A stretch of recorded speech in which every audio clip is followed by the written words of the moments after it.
possibilidade de compartilharmos alguma coisa quanto à nossa experiência lá em Norte de África. E hoje aqui, confabulando com os pastores, eles acharam que talvez valesse a pena. São 10h10, não sei até que horas vocês me aguentam, mas eu até me sinto meio no dever de dar esse retorno, porque eu sei que muitos de vocês estiveram orando em alguns momentos bem pontuais, e ao longo desses 5 anos que passamos por lá também. Eu não sei muito resumir as coisas, né? É um defeito de fabricação, essa dificuldade de condensar. Mas eu vou me esforçar para dar uma visão geral da nossa chegada, do que nos motivou a ir para lá, um pouco desse processo estando lá, e esse desfecho de nossa saída.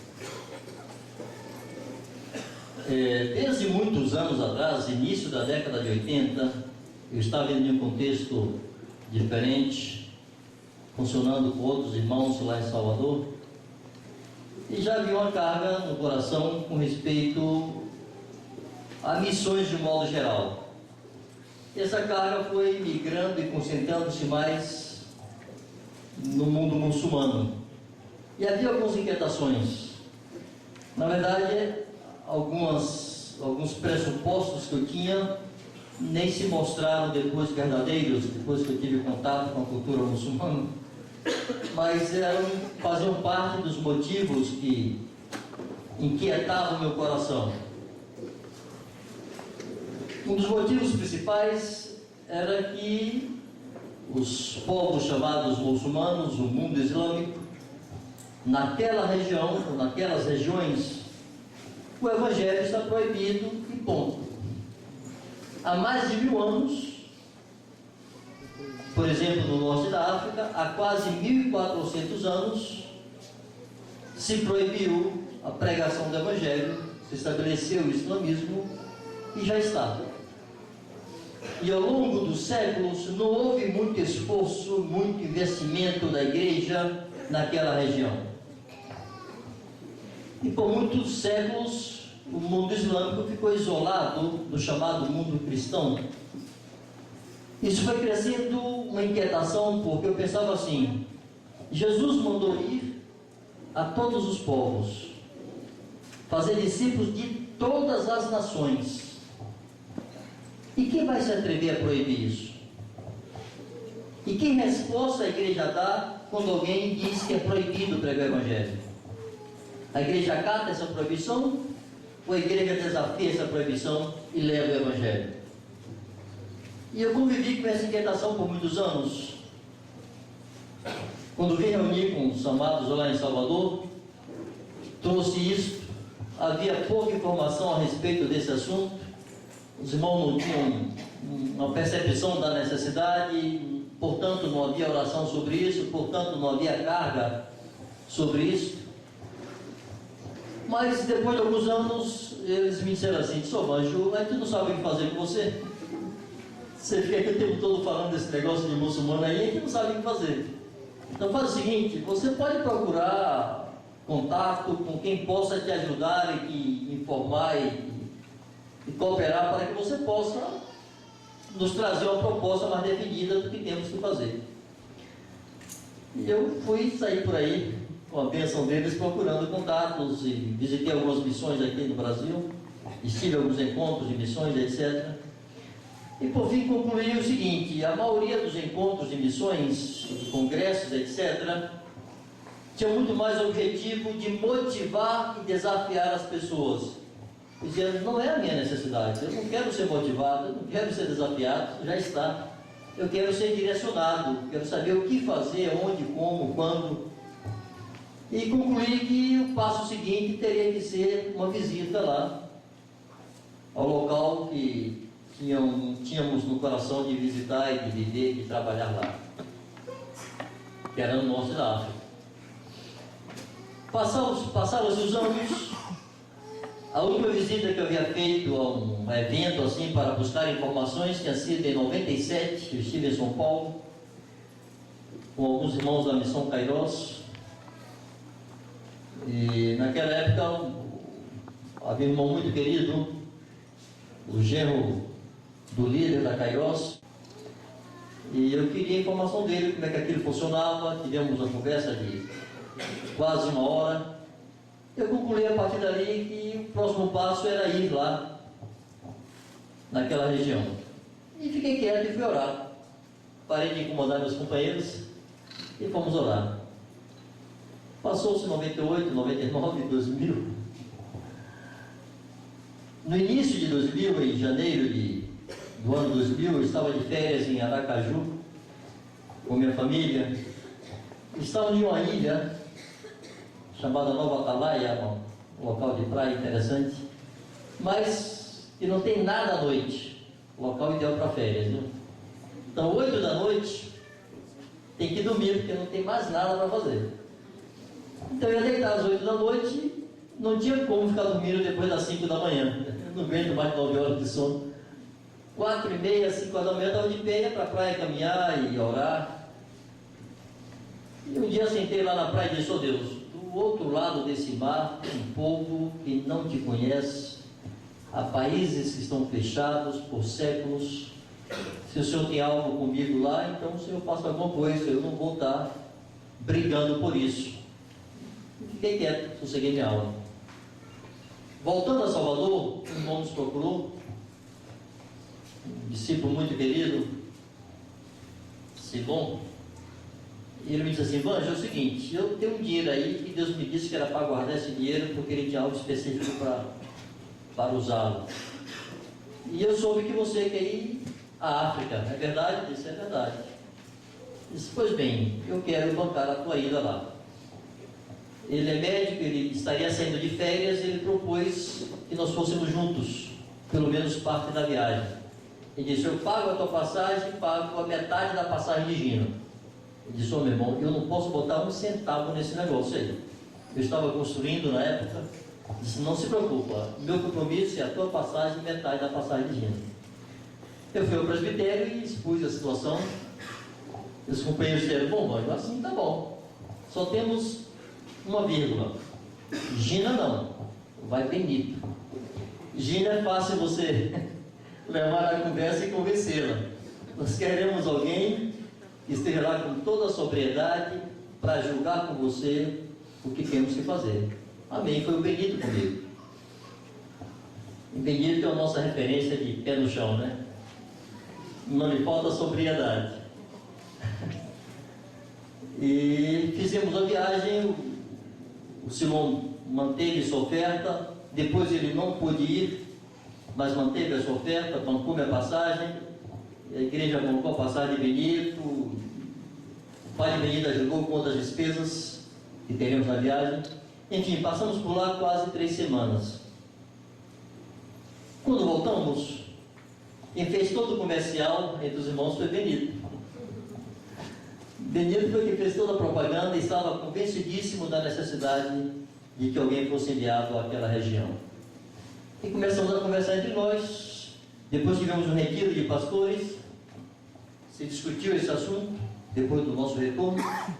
Em 2001, sentamos, conversamos e se concluiu de que eu teria que ir, que era urgente. Foi uma conclusão por unanimidade, como nunca havíamos tido algo parecido tão rapidamente, que ali mais de 15 pastores concluíram que eu teria que ir, e com urgência. Planejou-se ainda para 2004, por fim não deu certo e eu fui enviado em 2005. Chegando lá, nós tínhamos por objetivo 2 coisas. Primeiro, fazer contato com a igreja que já existia na região. Não inauguramos aquele campo missionário, por assim dizer. Muitos outros obreiros já estavam lá antes de nós, fazendo um trabalho muito precioso, cultivando aquele solo, semeando naquele solo, e chorando sobre aquele solo, trabalhando com a igreja que lá já existia, e compartilhando o Evangelho.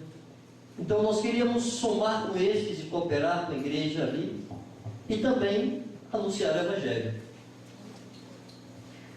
E aí eu me dei conta de um problema muito grande. 2 fatores importantes. Um é mais de cunho emocional, porque eu estava aqui no Brasil até o dia 24 de abril de 2005, envolvido com a igreja e com muito serviço e muita gente ao redor. E no dia 25 eu peguei o avião e fui embora. E paramos na Alemanha um tempo, algumas horas, e chegamos lá no dia 27 de abril. Ou seja, no espaço de menos de 48 horas, eu estava já em outro país com minha família, com Mari e Cuia, para viver ali. Então, a mudança, no dia anterior, era presbítero, cercado de ovelhas. No dia seguinte, era mais um, no meio do nada, para fazer, sabe lá Deus o que, como começar aqui. Então, é um baque muito grande. Você se dá conta que você não tem serviço nenhum. Passa o seguinte, você se dá conta que você não sabe nem dar bom dia. Como você vai pregar o evangelho? E você vira o bobo da corte, né? Você é o palhaço do lugar. Porque tome a fazer bobagem uma atrás da outra. E pagar amigo, como diz a turma, um atrás do outro. Por exemplo, um dos episódios mais engraçados e marcantes de nossa chegada. Primeira semana, nós saímos para comprar frango. Já imaginaram, né? Carne lá é meio cara. Então, vamos comprar um franguinho. E chego no açougue, e olha assim, não vejo frango. Tem carneiro, tem carne de boi, mas frango eu não vi. E disse,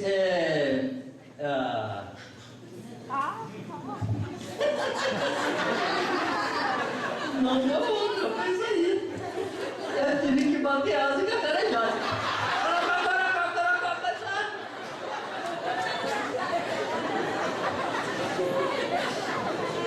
Preto não fica vermelho, já precisa de vergonha, né?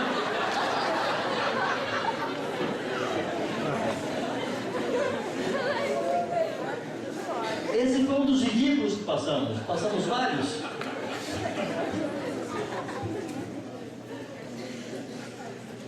Então, de alguém que era aqui muito querido, lá era um palhaço, só faltava o tomate no nariz, porque todos os nós, até as crianças. Tem coisas desse tipo, tem coisas mais simples, mas que vão demonstrando como você é um estranho, você não sabe interagir com aquela sociedade, com aquela cultura. Sem ter idioma, sem conhecer os hábitos. Por exemplo, uma vez convidamos a família para jantar conosco. Nós já tínhamos já alguns meses lá, já falávamos um pouquinho do árabe. Só que eles chegaram e nós servimos a mesa. E o convidado disse, você está nos mandando embora? Eu disse, não, por favor, queremos que você fique. É porque aqui, a última coisa a fazer quando você recebe uma visita é servir a mesa. Quando serve a mesa, dizendo, por favor, é comer. Uma outra vez, isso já no primeiro mês, no segundo mês lá, nós fomos passar 3 semanas na casa de uma família muçulmana, né? Uma família muito tradicional, muito conservadora. E o chefe da casa lá é quem fazia as convocações na mesquita, em uma das mesquitas do lugar.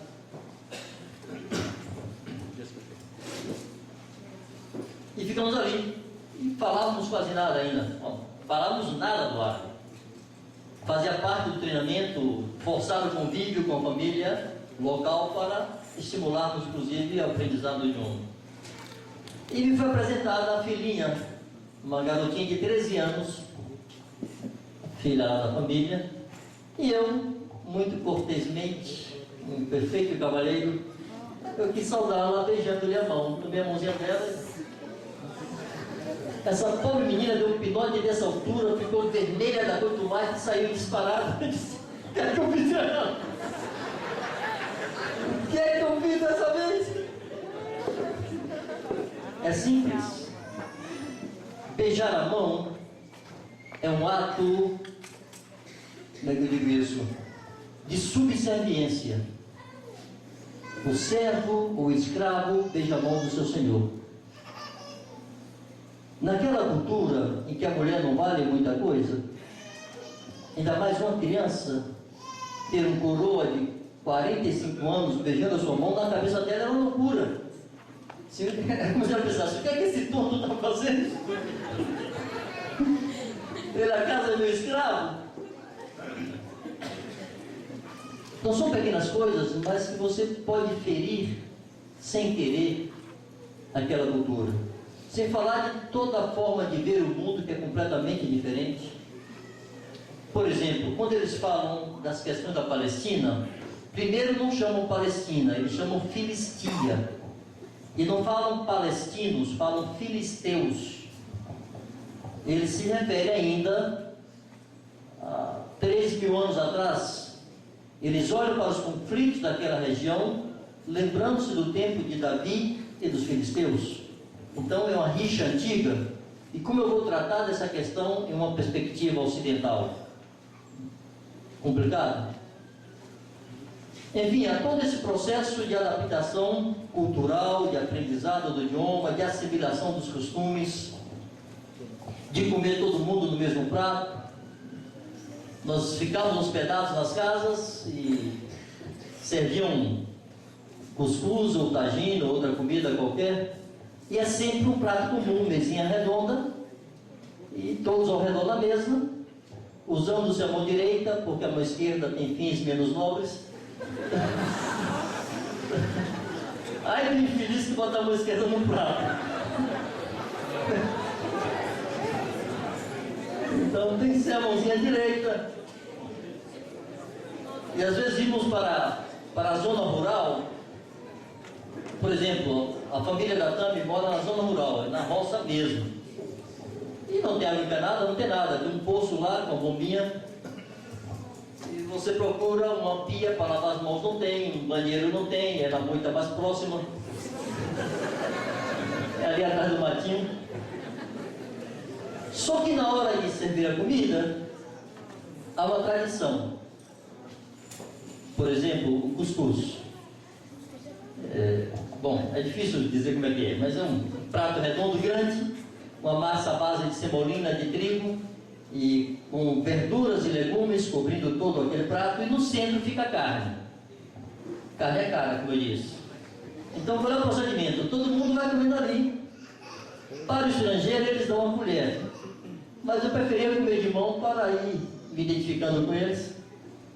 Você não pode sair atacando no lugar dos outros, né? Imagina ali o seu... uma linha imaginária ali, seu triângulozinho, você fica ali no seu, né? Fazendo um bolinho.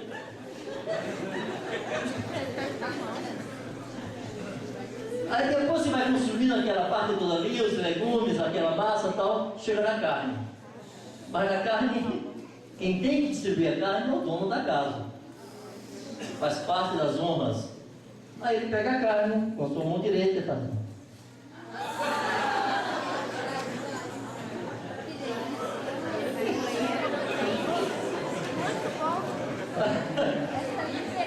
E sai distribuindo para cada um a sua porção.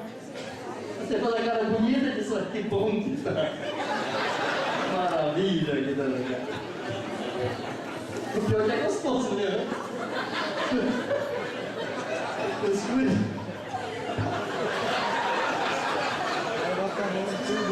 Ai, ai, ai. O tal do cuscuz é bom só. Eu perguntei pro Vanjo, mas o cara que vai servir quesmiado, ele lava a mão antes, né?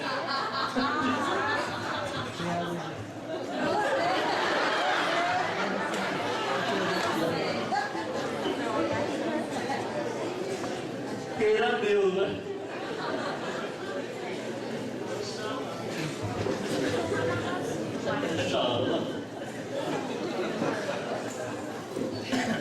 Pois bem,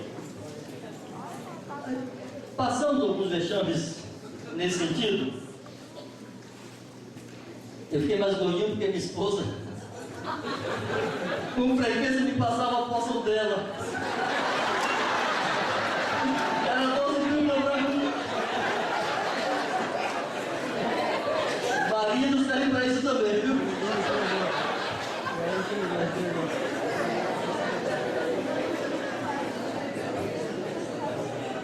há uma tradição local, que são os banhos públicos.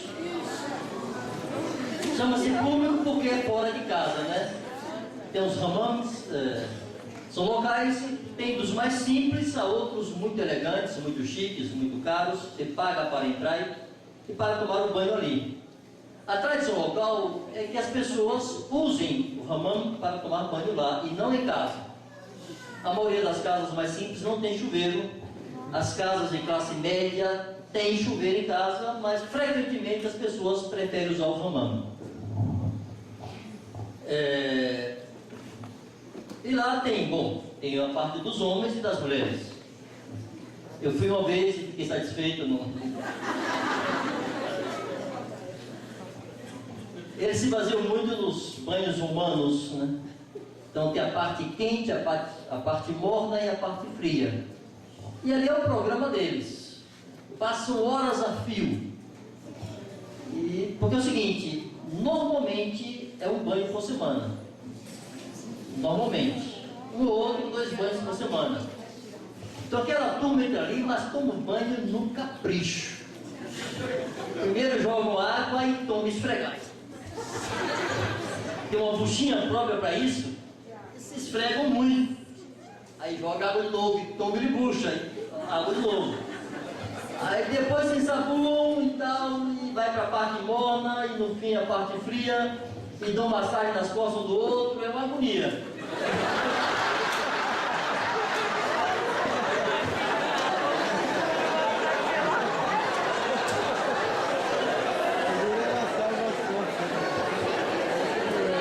Aí o que foi comigo? Perguntou se eu queria mandar isso não.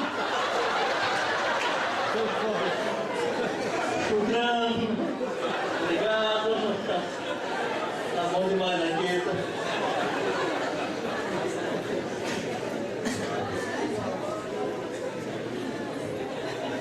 Tudo é muito estranho. Você não pode fazer muita cara feia, porque precisa criar uma identificação e pontos de contato. Mas o fato é, amados, que por muito tempo você fica sem muito recurso para compartilhar nada. Como eu disse, se para dar bom dia é uma dificuldade, para dizer palavras mais elementares, mais simples do dia a dia é difícil, como você vai explicar a graça de Deus para alguém? Vocabulário para isso. Para falar sobre a morte substitutiva de Jesus. Jesus nos substituiu na cruz, morreu em nosso lugar, nos justificou. São conceitos difíceis de explicar até em português para nós mesmos, imagina isso em árabe. E nós nunca tínhamos falado nenhum outro idioma. Falamos o baianês. Começar a aprender árabe com 45 anos é difícil. Eu queria dizer aos jovens que se esforcem, aprendam francês, aprendam inglês, espanhol, alemão, russo, árabe, japonês, enquanto podem, enquanto o disco duro não está muito cheio. Mas foi uma tarefa muito difícil aprender o tal do árabe. Tudo é muito louco, os caracteres são outros, é outro alfabeto, se escreve da direita para a esquerda, são outros símbolos, não é o A, B, C, D que nós temos aqui. Então, memorizar aqueles novos caracteres, aprender a pronunciar aquelas palavras. Se fala 4 ou 5 consoantes de uma vez só, as vogais quase não fazem sentido, quase não são usadas. O português, as línguas latinas usam muitas vogais, e o brasileiro então marca muitas vogais, o baiano mais ainda. E para o baiano falar sem vogal é muito complicado. Nós temos dificuldades particulares com os R's. O árabe tem aí uns 4 ou 5 tipos de R's diferentes. E para nós na Bahia, por exemplo, se alguém falar, nós falamos porta. Alguns aqui pelo sul falam porta. Outros falam porta. Mas seja porta, porta ou porta, todo mundo sabe que aquele R é o R da porta e pronto. A nossa mente não está exercitada para conferir significados diferentes aos R's. Mas no árabe, cada R daquele são aplicados de forma distinta, é uma letra diferente. Então existe o que é meio aspirado. Existe o outro que é meio cabo de fundo. Existe o existe o e tem um outro que eu não pude dizer até hoje. Não tem jeito. Aí a professora quer nos ajudar e dizer, olha, bote água na boca e fique gargarejando. É esse sonzinho aí. Eu só sei fazer isso com água na garganta. Quando eu boto a água, eu não consigo mais repetir. Mas é esse sonzinho aí. Só que é o seguinte, às vezes tem uma palavra que é idêntica, só muda o R. Só que a outra palavra é um palavrão sem tamanho. É uma palavra obscena muito feia. E eu ficava desesperado porque eu não sabia falar aquele R. E eu evitava aquelas palavras, dava uma volta enorme, construía uma frase enorme para dizer o que eu queria, para evitar aquela palavra. E eu acho que algumas vezes falamos coisas feias sem saber. Uma vez a professora queria nos ensinar palavrões. E ela está ali toda constrangida. Ela disse, olha, eu preciso ensinar para vocês, porque vocês vão ouvir isso na rua. E podem falar para vocês. Eles vão falar rindo, mas vão estar xingando vocês. É importante vocês saberem saber como se comportar. E ela nos ensinou. Para nós não tinha nenhum sentido obsceno, era uma palavra nova. E para memorizar, tínhamos que repetir aquelas palavras. Aí ficava agindo em casa, repetindo aqueles palavrões. Aí um dia a Matheus ia chegando, disse, minha mãe, não fale isso, não fale isso. Porque ele estava com os colegas na escola, ele sabia o que significava aquilo. Para ele já fazia sentido, para nós era uma palavra a mais. Enfim, a parte folclórica, a parte mais quase de circo, que compõe uma experiência como essa. Mas há outro aspecto. Nesse tempo todo, amados, há toda essa parte mais ou menos engraçada agora, né? Mas nós convivíamos com isso, mas também com uma grande inquietação por nossa incapacidade de comunicar o Evangelho naquele idioma. E muitas vezes oramos, minha mulher se desesperava porque ela dizia, amor, vamos lá para o norte, lá o pessoal fala espanhol, lá a gente pode pregar em espanhol e tal. Vamos ficar por aqui, vamos aprender esse tal desse árabe. Mas era a necessidade de poder compartilhar. Nós não nos sentíamos justificados em não frutificarmos, porque havia a barreira do idioma, da cultura, do que seja. Nunca aceitamos como algo natural e justificável que não dessemos fruto. Entendíamos que estávamos ali para gerar filhos para Deus, filhos espirituais. Muitas vezes sentíamos o que eu chamei de síndrome de Ana, gemer para que Deus nos desse filhos espirituais. Gemer, chorar, jejuar, clamar, para que Deus nos desse filhos. Não tínhamos muito o que falar, abríamos nossa casa, recebíamos as pessoas. Nossa casa sempre foi muito. Os primeiros contatos que começamos a fazer para anunciar o Evangelho era fruto direto do convívio deles com nossa família, porque chamava a atenção.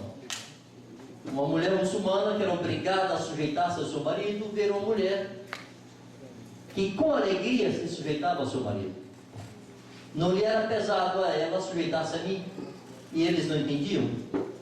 Ver filhos que eram tratados com carinho, com amor, com ternura, mas com autoridade, obedecer a seus pais sem serem gritados, sem serem espancados, às vezes disciplinados, mas nunca espancados. Então a forma como vivíamos chamava a atenção. Eu perdi um bom hábito lá, e estou tentando recuperar agora aqui de volta ao Brasil, que eu sempre andei abraçado com minha esposa na rua, é minha namorada, eu sempre andava abraçadinho com ela. Mas lá não podia, porque é atentado ao pudor. No máximo de mãos dadas, o braço dado. Abraçado assim, não pode. Um policial podia lhe abordar e exigir certidão de casamento. E se não fossem casados, podia dar muito problema. Então eu tive que aprender a andar com ela um pouquinho separado, não estou agarradinho. Dentro de casa, limitar nosso contato, nossos toques, porque tinha lá um funcionário que trabalhava conosco. Era importante para nós o convívio com ela, também para nos ajudar no idioma. Mas para ela era um escândalo se eu tocasse no rosto de Gina. Se eu desse um beijo de Gina, era um desespero. Então, a pobre Gina, minha esposa, e eu também, tadinho de mim, ficamos anos vigiando muito para não demonstrarmos qualquer afeto público, porque tudo aquilo era agressivo. Me lembro que uma vez, uma colega, Jaiana, estava em nossa casa, foi jantar conosco, e eu abracei Gina e disse: como é linda minha esposa, não é? Disse para a menina. E ela ficou vermelha, assim, com a cara assombrada, e disse: fiz outra besteira. Eu só disse que a mulher era linda, era bonita. Dias depois, nós fomos a uma refeição na casa de um irmão dela, que ficou muito meu amigo, era um policial, inclusive. E eu contei essa história para ele, ele fez aquela cara assim, disse: nós, eu ocorre o seguinte, não se chama mulher de bonita nunca aqui. Essa é uma frase que tem um sentido erótico, só se usa na intimidade lá do marido com sua esposa. Ou seja, não há uma forma de ser elegante e cortês com a mulher sem dar uma conotação erótica. É uma sociedade muitíssimo libidinosa e os pensamentos todos apontam para isso. Então, tudo exigia muito cuidado para não estar atropelando os nossos relacionamentos com eles, nosso relacionamento com eles. Bom, no princípio, nós investimos muito no trato com a igreja local, havia lá obreiros que estavam antes de nós, e nos colocaram em contato com um grupo de irmãos na cidade. Nós recebemos esses irmãos por quase 2 anos em nossa casa, fazíamos reuniões lá, portas fechadas, janela fechada, cortina fechada, e sempre o chá estava posto, o chá, os biscoitinhos, os quitutes e tal. E se chegasse uma visita inesperada, era jogar a Bíblia embaixo do sofá e tomar chá. Seria apenas uma reunião de amigos e não uma reunião da igreja. Mateus é o responsável de atender a porta para dar o sinal. Era o alarme. Ou despistar e descabiciar uma visita, como você diz na Bahia, tirar de tempo, né? Ou quando estávamos evangelizando alguém dentro de nossa casa, e a casa tinha 2 pavimentos, tinha uma parte próxima à cozinha, que era uma sala de jantar, ficava um pouquinho escondida, tinha uma parede que dividia do acesso para cima, e sempre ficávamos ali com as pessoas quando estávamos compartilhando com elas, porque tínhamos mais privacidade. E os amigos de Mateus frequentavam muito nossa casa estava cheia de meninos. E quando ele sabia que estávamos com um contato ali, então ele entrava com aquela gurizada correndo e gritando, nas paredes e ia lá para cima. De propósito, porque eles são muito curiosos, para não pararem e dizer: o que está acontecendo ali? Na hora de ir embora, a mesma coisa, descia fazendo aquela arruaça, que era para despistar. Ou seja, havia sempre estávamos sempre naquela expectativa de que algo pudesse acontecer. Estava uma vez conversando com esse amigo policial, e ele disse assim: Vanjo, você conhece o Mucademe do seu bairro? Nem sei que trem é esse, o que é o Mucademe? Aí ele deu risada e disse assim: olha, você não conhece, mas ele te conhece. Ele sabe a hora que você entra e que você sai de casa, o táxi que você pega e para onde você vai, os lugares que você frequenta. Esteja certo que ele sabe tudo isso. Esse camarada é um funcionário público e o papel dele é identificar e denunciar qualquer coisa que fuja às normas sociais, religiosas, políticas. Então, por exemplo, é proibido reuniões com mais de 10 pessoas que não sejam parentes. Então, você vai fazer uma reunião com 11 pessoas, Você tem que fazer uma lista com os nomes dessas pessoas, identidade, telefone, entregar para o Mugademe para que ele autorize a reunião. E dizer para ele o motivo da reunião, que horas começa e que horas termina. Então, toda e qualquer reunião clandestina da igreja estava sujeita a acontecer uma interrupção inesperada a qualquer hora. Ou seja, é uma sociedade em constante vigilância, muito policialesca. Uma vez, a polícia lá, o serviço de inteligência, que não é a polícia militar, nem a polícia civil, o serviço de inteligência mesmo, procurou um dos funcionários do projeto que temos lá, e disse assim para ele: quem eram aqueles estrangeiros que estavam na casa do brasileiro? Os caras sabiam os hóspedes que nós recebíamos, e tínhamos recebido alguns irmãos espanhóis que tinham passado por lá, e eles sabiam e foram procurar saber dos nossos funcionários quem eram aquelas pessoas.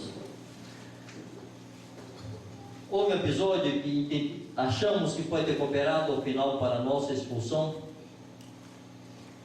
que uma moça da cidade, e depois tomamos conhecimento, era uma meretriz, mas ela fez contato com irmãos na França por meio de programas de televisão, de rádio e de internet. Ela acessou na internet, viu um programa cristão, tem um telefone, ela ligou para lá, ele respondeu, como nós o conhecíamos, já tínhamos estado com ele uma vez lá na França, e ele passou o nosso nome, endereço e telefone como referência para que ela nos procurasse. Ela nos procurou, tentamos nos aproximar. Os irmãos locais acharam que era melhor que eles fizessem o primeiro contato, nós concordamos, mas quando eles descobriram o que ela fazia na vida, se afastaram dela, e nós a acolhemos e passamos a nos relacionar mais de perto. E Gina começou a trabalhar com ela com artesanatos, e nós comprávamos tecido e toda a matéria-prima. Ela fazia lá os artesanatos para vendermos para irmãos que passavam por lá, para trazer ao Brasil, para vender aqui, enfim.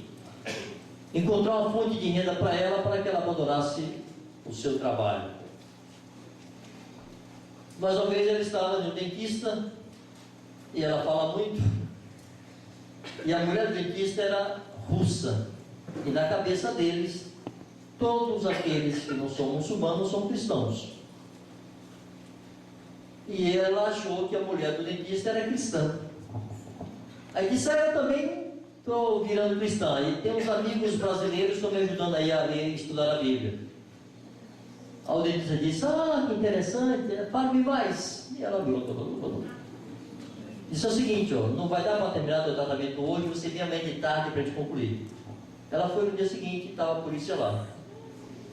E ela tomou-lhe um aperto e teve que entregar o jogo. Depois nos procurou, chorando, desesperado, disse: eu tive que falar, porque não tinha como mês que vai, eles me pressionaram, me apertaram e tal. E o dossiê de vocês está lá, eu vi lá a pastinha com a foto de vocês e tal, etc e tal. E eu tive que trazê-los aqui e mostrar a casa de vocês para eles.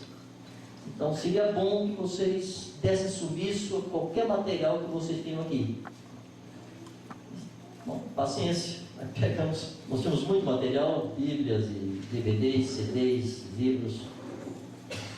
Metemos tudo na sacola, em algumas sacolas, botamos dentro do carro e fomos dar volta pela cidade, olhando o retrovisor, ver se tinha alguém seguindo, dá volta e dá volta e dá volta.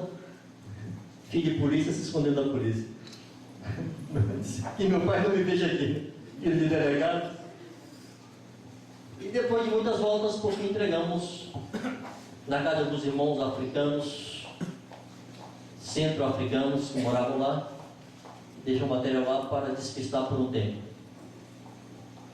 Bom, nós tivemos algumas dificuldades com esse grupo de irmãos que se reuniam nessa casa, por percebermos que faltavam ali esses elementos indispensáveis à fé e ao compromisso com a palavra de Deus e com a prática dos filhos de Deus, e não permitimos mais que eles se reunissem em nossa casa, foram para outra casa. Eu disse para eles que eu iria agora fazer um trabalho em paralelo, eu iria evangelizar e ganhar pessoas, e não teria muito contato com eles. Isso aqui é uma história muito comprida, que não vale a pena explicar agora.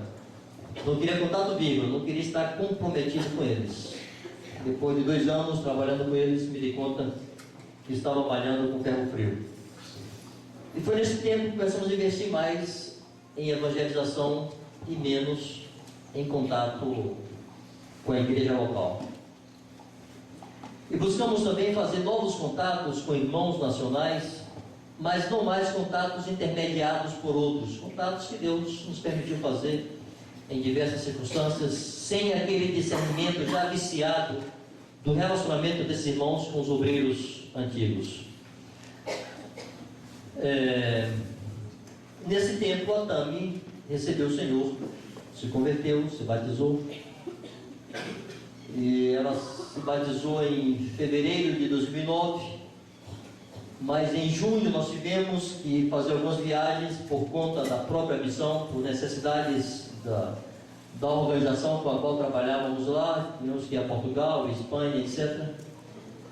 E em agosto tivemos que vir ao Brasil e voltamos em novembro.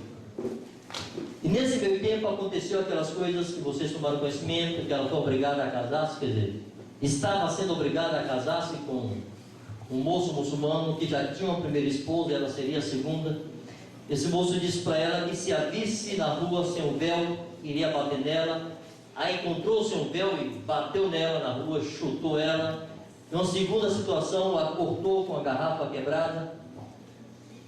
Uma vez ela teve que fugir da casa dos pais de noite, porque um tio e um irmão que não morava lá vieram para ensiná-la a casar-se com quem eles mandavam. Ela se recusava a casar com o cara e eles queriam obrigá-la e vieram para espancar. E ela fugiu no meio da noite, no meio do mato lá. Em outra ocasião, prepararam uma festa para apresentá-la à família do noivo arrumado. E ela deu um drible lá e saiu correndo, pegou um táxi e foi embora. Um ambiente de muita pressão, de muita tensão. Nós chegamos e encontramos esse ambiente em novembro de 2009. Demos entrada à renovação de nossa residência e fomos tratar de convencer o pai dela a não obrigá-la a casar. Isso foi uma coisa muito complicada, porque isso não é apenas um preceito religioso, é uma questão cultural de séculos, por mais de 1000 anos, é assim que se faz por lá. E nessa conversa, tentar convencer o velho a não casá-la, a obrigá-la com aquele homem, ele disse: é o seguinte, então, anjo, ela agora é sua filha. Disse: não, ela é sua filha, mas não convém. Nessa de sua filha é minha filha, sua filha é minha filha. O que é que ele estava dizendo? Disse: nós fazemos isso há mais de 1000 anos. Chega você como estrangeiro, quer dizer para mim que eu não posso casar minha filha com o que eu quero. Tá bom, então é sua responsabilidade. Eu não podia fazê-lo, recebê-la como filha, e não teríamos problema em recebê-la, o faríamos com alegria, mas não podíamos fazê-lo porque eu sabia que poderia acontecer a qualquer momento, que de fato aconteceu 3 meses depois, nós fomos expulsos. E como ficaria ela se nós a tivéssemos recebido como nossa filha? Ficaria lá, entregue à própria sorte. Depois de muito esforço, conseguimos convencer aquele homem que ele não deveria casar sua filha com um muçulmano, sabendo ele que sua filha era cristã e ela já apanhava no sujeito na rua, como não faria ele depois de casado. Enfim, depois de muita conversa e muita discussão e muito cuscuz, todas essas conversas regadas, muita comida, ele desistiu. Mas o noivo só desistiu quando ela disse para ele que ela era cristã. E isso já trouxe a ela alguns problemas extras. Nesse presente momento, ela sofre algumas pressões por conta disso, porque se divulgou na cidade que ela era cristã. Quando ela foi alugar um quarto para morar, uma casa de família, o dono da casa disse: afinal de contas, você é ou não é cristã? Porque eu não quero problema com a polícia na minha porta por sua causa. Ou seja, na cidade eles têm conhecimento que ela é uma cristã e isso lhe traz algumas dificuldades. Bom, eu queria agora focar um pouco na questão de nossa saída.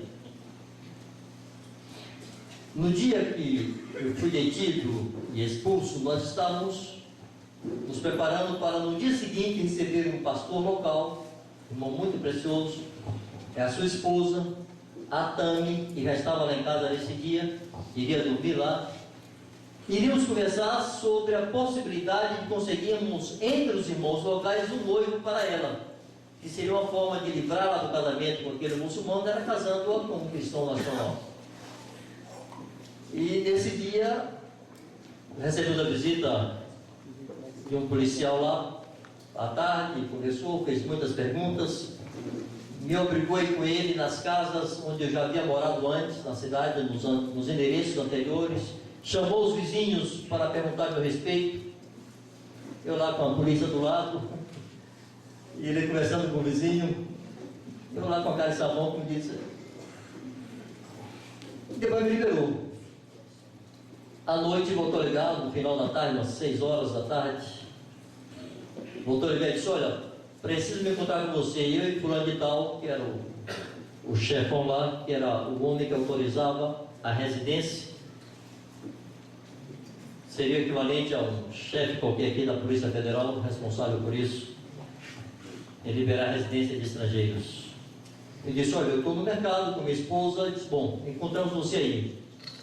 E foram para lá, chegaram primeiro que eu estava indo para o mercado, eles chegaram primeiro do que eu. Quando eu cheguei, já não pude entrar no mercado, o Gino entrou sozinho. E eles já pediram minha carteira de residente, já seguraram a carteira, queriam meu passaporte. Disse, olha, não ando com passaporte, você me deu a residência, para que eu quero passaporte. E não queriam permitir mais sequer que eu voltasse em casa. Com muito esforço, eu os convenci que eu precisava levar minha esposa em casa com as compras que fizemos. Fui acompanhado por um policial no meu carro, descemos, baixamos as compras e eu fui para a comissaria, como eles chamam lá. Aí tivemos uma conversa longa. Na verdade, seria algo rápido, porque ele disse assim, é o seguinte, vamos direto ao ponto. Você tem 1 hora para sair do país. Eu perguntava, por quê? O que é que eu fiz? 1 mês atrás, você mesmo me deu a carteira de residente, você me autorizou a morar aqui em teu país? O que aconteceu nesse mês que agora eu sou um criminoso, tenho sido descarregado com 1 hora apenas para sair do país? Não, você não é um criminoso, mas você não é um malfeitor, mas você tem que sair. E eu fui tentando puxar os motivos e disse o seguinte, você anda metido aí com os cristãos nacionais aqui, inclusive eu quero que você me dê todos os nomes deles. Ele disse, olha, as conversas que eu tenho com os nacionais aqui, com os cidadãos, eles me dizem que esse país é 100% muçulmano, que aqui não existe cristão. E você agora me disse que há cristãos aqui? Eu quis dar uma... Se existem cristãos, você os conhece melhor do que eu. Eu não vou dar nome para você de ninguém, eu respondo por minha fé, não vou dar nome dos outros para você. Ele disse, mas tem outro problema, você anda fazendo reuniões de proselitismo para pregar o seu cristianismo para os cidadãos deste país. Ele disse, isso não é verdade, eu nunca fiz reunião de proselitismo. O que eu faço é responder àqueles que me perguntam. Ele disse, rapaz, eu tenho aqui na cidade mais de 500 estrangeiros, são todos cristãos. E nunca tive problema com nenhum deles. Por que só você? Por que eles não procurariam você? Acaso está escrito aí na sua testa que você é cristão? Eu disse, olha, não está escrito na minha testa. Mas esses estrangeiros a quem você chama de cristão, é que na cabeça de vocês, muçulmanos, todo estrangeiro, todo europeu, todo ocidental é cristão. Isso não é verdade. Não existe país cristão, não existe continente cristão, não existe sociedade cristã. Existem pessoas cristãs. E esses homens e essas pessoas não são cristãos verdadeiros, não têm nenhum compromisso com Jesus, nem com a Bíblia. Então, quando um de vocês pergunta para eles sobre a fé deles, eles não têm nada a responder. Mas quando perguntam para mim, eu tenho uma resposta. Isso o que é que você fala para eles? Aí eu fui explicar para ele o que é que eu falava para eles. Ele disse assim, mas você, afinal de contas, é católico, é protestante, o que é que você é? Eu disse, eu nem sou católico, nem sou protestante, eu sou um discípulo de Jesus. O que é um discípulo de Jesus? Eu fui explicar para ele que é um discípulo de Jesus. E a conversa foi rendendo. Ele disse, mas não é verdade que eles me perguntam nada não. Porque você sendo brasileiro, o que ele vai lhe perguntar é sobre café, sobre carnaval, futebol. Eu disse, é verdade. Eles falam de café, eles falam de futebol, vão falar de Ronaldinho, Gaúcho, de Pelé, sempre. Vão falar de samba e carnaval e vão perguntar qual é a minha religião. E vão querer pregar para mim, já fizeram isso muitas vezes. E ele disse, não é bem assim, é assim, não é assim. Seguimos a conversa e a coisa entrou sobre discussões de Alcorão, de Bíblia. E ele começou a comentar comigo sobre o que a Bíblia falava sobre Maomé. Eu disse, rapaz, a Bíblia não fala nada de Maomé, a Bíblia nem toca em Maomé. Se fala assim, fala não fala. Eu disse, meu irmão, você entende de Alcorão, de Bíblia, entendo eu. E na Bíblia não fala nada de Maomé. Aí eu comecei a rir. Depois de alguns minutos de conversa, comecei a rir. Ele disse, por que você está rindo? Eu disse, você me disse que as pessoas aqui nesse país não tocam em assuntos religiosos. Eu estou aqui numa delegacia, você é o comissário-chefe e você está pregando para mim o islamismo. Se aqui é um departamento do Estado ou do governo, você está pregando para mim, o que você acha que eles não fazem na rua? Ele começou a rir também, que ele sabia que era verdade. Ele disse, mas tudo bem, mas você vai ter que me dar aqui os nomes dos seus amigos cristãos aí. Eu sei que você anda com fulano de tal, e fulano de tal, e fulano de tal. Deu o nome lá de uns 3 amigos nossos, cristãos. Eu comecei a rir de novo. Disse, de que você está rindo? Você me disse que quem conhecia os cristãos era eu. E eu lhe disse que você os conhecia melhor do que eu. Você acabou de provar que você os conhece bem. Então você não precisa que eu lhe dê nome de ninguém, eu não vou lhe dar nome de ninguém. E ele mais um outro, o Muqtadim, estava lá. E começaram a tentar me convencer de que na verdade era um erro que estamos fazendo, de tentar evangelizá-los, porque o líder maior da nação era também o guardião de todos os crentes, fossem judeus, fossem cristãos, fossem muçulmanos, que havia liberdade e fé naquele país e tal. E disse, você me disse que há liberdade de religião aqui? Por que eu estou sendo acusado de me reunir com os cristãos nacionais? Se há liberdade, deixe eles se reunirem, me permita me reunir com ele, isso não é crime? E você acabou de dizer que eu estava cometendo crimes contra o seu país por me reunir com esses cristãos. Então não é verdade que o líder do país é o protetor deles. Bom, a conversa se veredou por aí, ao final de contas ele disse, olha, é o seguinte, as ordens vieram de cima, eu não posso fazer nada, você vai ter que ir embora. Está definido, você vai ter que ir embora. Disse, tá bom, você é a autoridade, eu vou me submeter, eu vou fazer. Mas há algo que eu queria lhe falar. 2 coisas que eu queria falar. Primeiro, é o entendimento equivocado que vocês têm dos cristãos.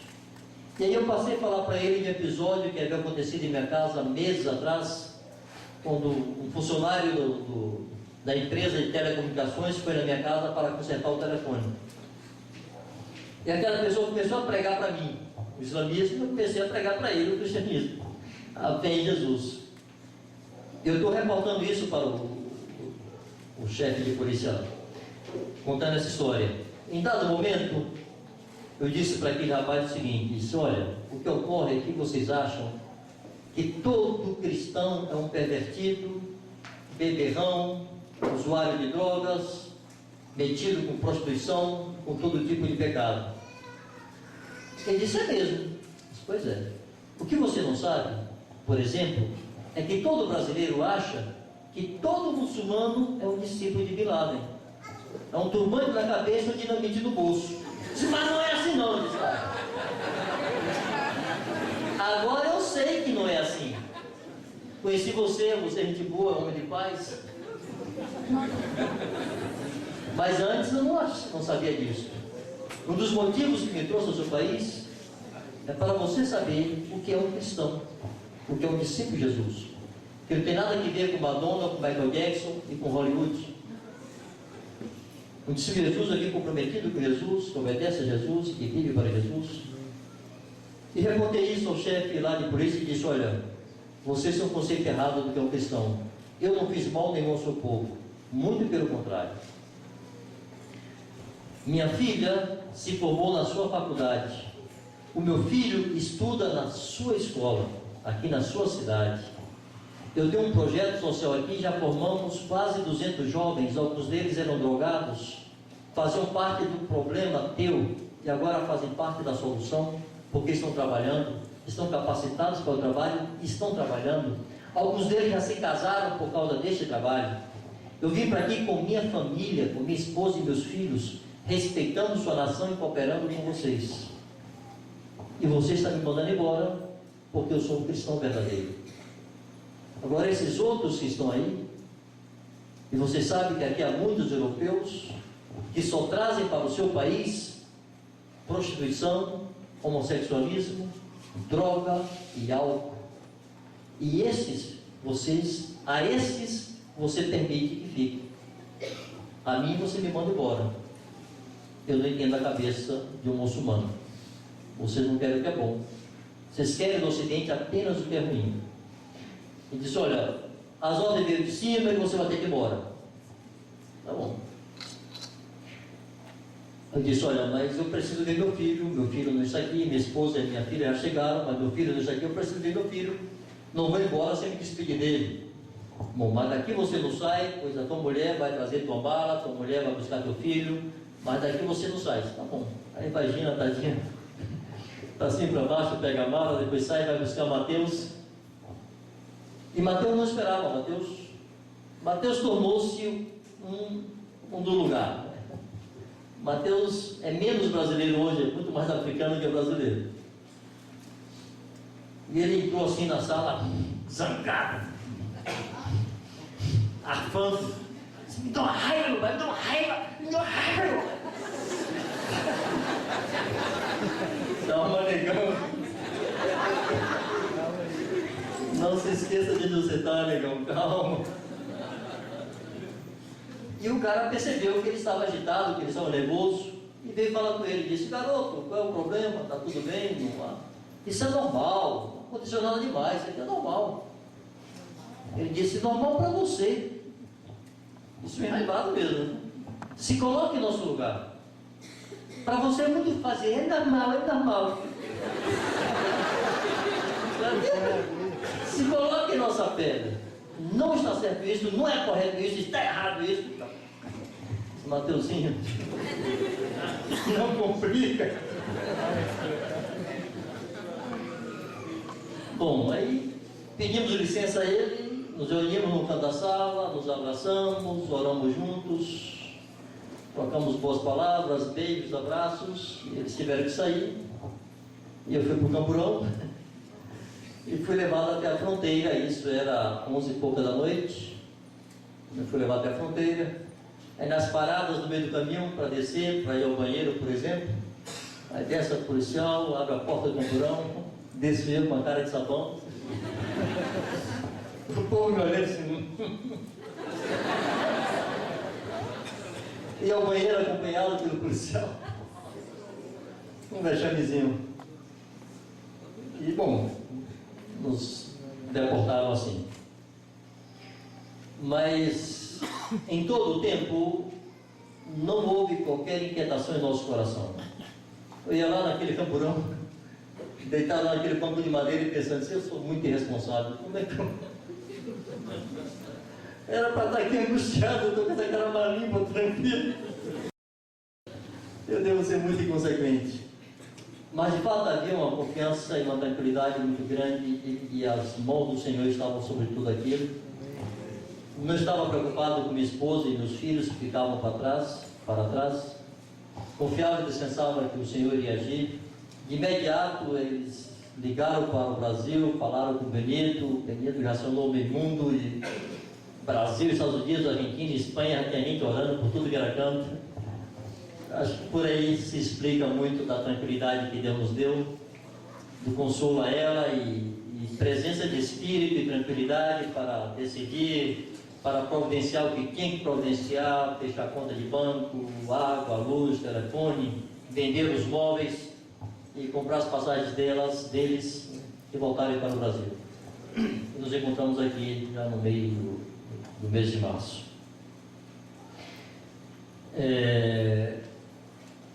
Voltamos para cá, amados, mas o nosso coração não se desliga daquele lugar.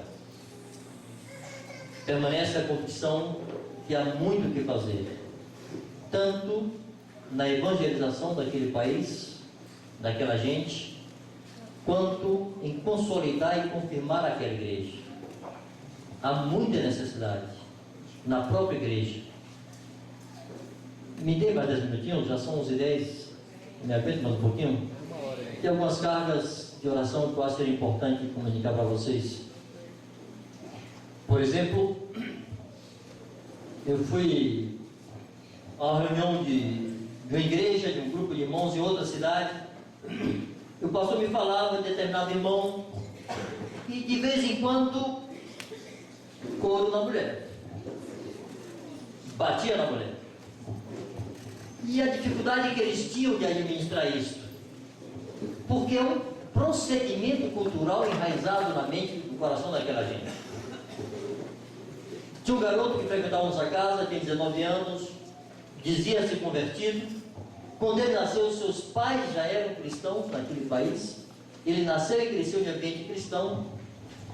E uma vez, conversando conosco, ele disse: olha, mulher que não apanha do marido não é honesta. Ou seja, a mulher já nasce torta, tem que apanhar para endireitar. Agora, o que é que assusta? Ele era cristão, filho de cristãos, tinha pai e mãe cristãos, e na cabeça dele era normal que a mulher apanhasse do marido. Ou seja, há costumes que não são erradicados de uma maneira muito definida no início da fé deles. Aquela gente catequizada desde que nasce com inverdades, com sofismas, com mentiras. Por exemplo, a primeira coisa que um pai diz para o filho quando nasce, ele toma nos braços para abençoá-lo e recita um dos textos do Alcorão que diz que Deus é único, Deus não foi gerado e Deus não pode gerar. Ou seja, Deus não tem filho. Deus é único, Maomé é seu profeta, Deus não foi gerado, Deus não pode gerar. Essa frase aquela criança vai ouvir todos os dias da sua vida, várias vezes no dia. Em casa, na escola, no trabalho, nas ruas, nas convocações das mesquitas, faz parte das convocações das mesquitas dizer que Deus não tem filho. Então, desde questões teológicas como esta, até questões doutrinárias, de práticas e comportamentos, quando alguém se converte, há uma necessidade de um trabalho intenso para mudar o entendimento. E me parece que esse trabalho ainda é muito deficiente. A despeito dos esforços sinceros de muitos, há muita deficiência, muita necessidade, há muita carência, e o nosso coração não se desligou daquele lugar, daquela igreja, nem daqueles irmãos. Um dos rapazes trabalhava conosco lá, muçulmano, mas um rapaz muito fiel, muito sério, muito confiável, coisa rara entre eles. E eu fui expulso assim da noite do dia, não houve prévio aviso. Quando estava na Europa, fiz contato com minha família por Skype, e ele estava lá em casa, e esse moço chorava copiosamente, dizia: Vanjo, não podiam ter feito isso com você, não podiam ter feito isso com você. Me chamava de papai Vanjo.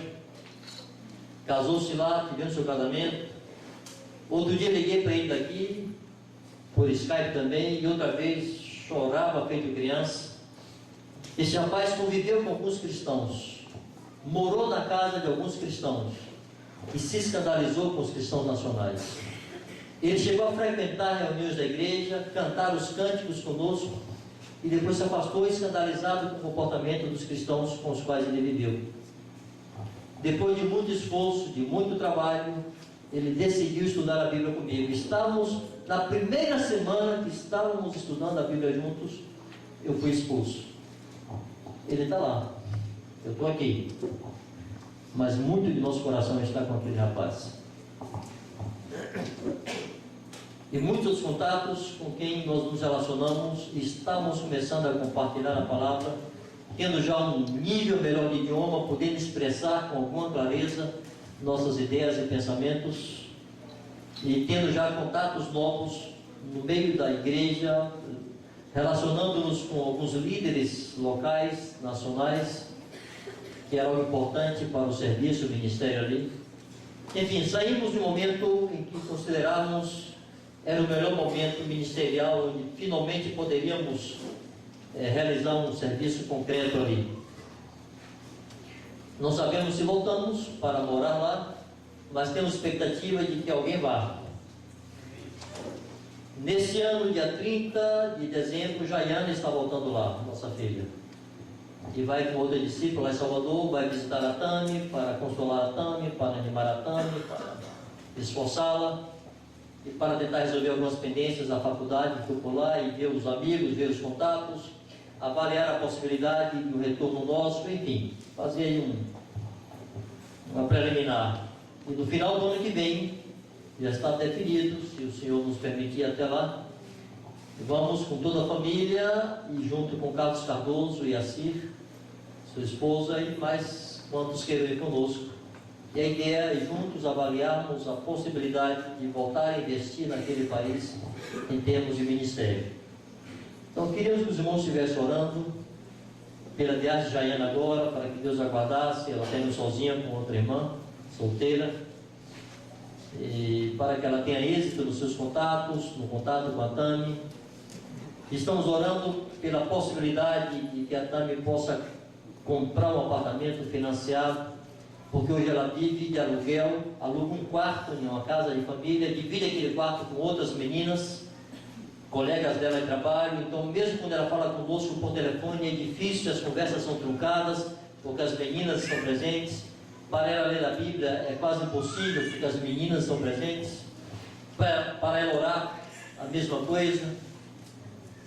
Um outro quarto dessa casa estava habitado por rapazes, por homens, alguns deles fundamentalistas, e há suspeita na cidade de que ela é uma cristã. Enfim, ela vive aí meio...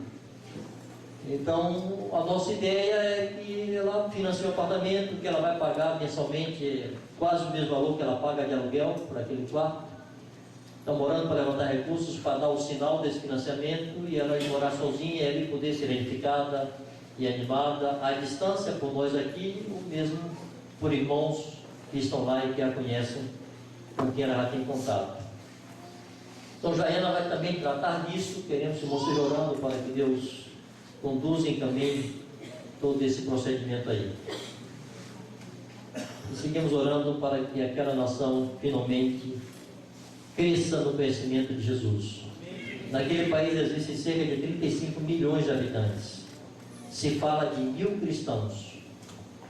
É um universo de 35 milhões.